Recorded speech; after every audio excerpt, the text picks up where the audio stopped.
అవసరం లేదు. లైట్ ఆరిపోతే చాలు, లైట్ ఆగిపోతే చాలు, ఆటోమేటిక్గా చీకటి వచ్చేస్తుంది. చీకటి ప్రత్యేకంగా రామ్మ అని మనం పిలవాల్సిన అవసరం లేదు. చీకటి వెళ్ళిపోవాలంటే దాన్ని పని కట్టుకొని నువ్వు నెట్టి వేయలేవు ఏ విధంగా కూడా. ట్రై చేస్తారా? లైట్ అనేది వేయకుండా చీకటిని నువ్వు ఎలా తరిమి కొడతావు? ట్రై చేయి. చాలామంది తమలో ఉన్నటువంటి చెడ్డ స్వభావాన్ని, చెడ్డ గుణాలని, చెడ్డ లక్షణాలని గూర్చి దిగులు పడతారు. ఇది మంచి మాట వినండి.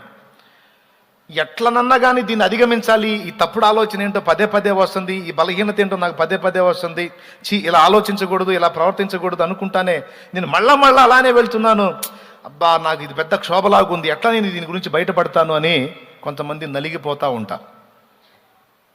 దేవుడు అంటున్నాడు, ట్రై చేయి. చీకటిని నువ్వు ఎలాగ వెళ్ళగొడతావు ట్రై చేయి అంటాడు. మీరు చెప్పండి. లైట్ వేయటం అనేది ఒక్కటి